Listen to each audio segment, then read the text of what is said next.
Today we're going to be making these vegan nuggets with a sweet and spicy gochujang glaze that is seriously so good, and it's great for snacking and it's also great for sharing. And these nuggets are also easy to make gluten-free with a few substitutes, and they can be baked or air-fried. So to start, I actually had a block of extra firm tofu here that I wrapped in a kitchen towel, and I placed a basket of fruit over it to squeeze out any water. And then for the potato, I just thinly grated this using my cheese grater, and I placed this on a kitchen towel or a kitchen cloth, and I squeezed out as much water as I could, and I just pretty much just squeezed it until I really had nothing else to squeeze out.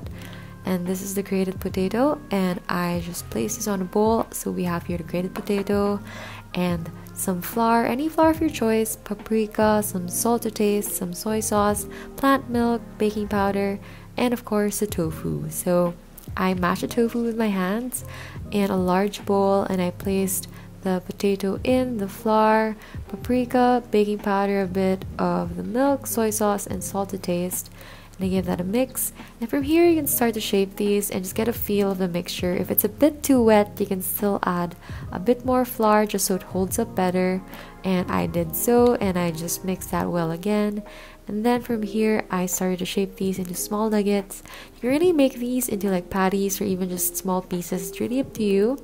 And since this recipe makes a pretty generous batch, you can opt to cook these straight from making them, or you can also freeze these. So what I did was I actually cooked some straight from my fresh batch, and I left that to cook until golden brown on all sides. And these are the finished nuggets that are cooked from fresh. The rest I froze overnight just to see how these turned out. The next day I just simply cooked these straight from frozen, sprayed some oil, and I flipped these halfway through cooking, and I repeated the rest for the other side until I had these like lightly golden brown nuggets. For the glaze, I melted some vegan butter with some minced garlic, gochujang, tomato ketchup, maple syrup, water, and white vinegar in a small saucepan. Gave that a nice mix and left it to simmer until it thickens. You can adjust this to your taste, and you can also use this as a dip or pour it over the nuggets to perfectly glaze each one. And from here, you can finish this off with some sesame seeds. Serve this and enjoy it while it's hot. It's really great as is, or you can also have it in wraps or even in salads. So I hope you enjoyed this recipe, and check it out in the description box below.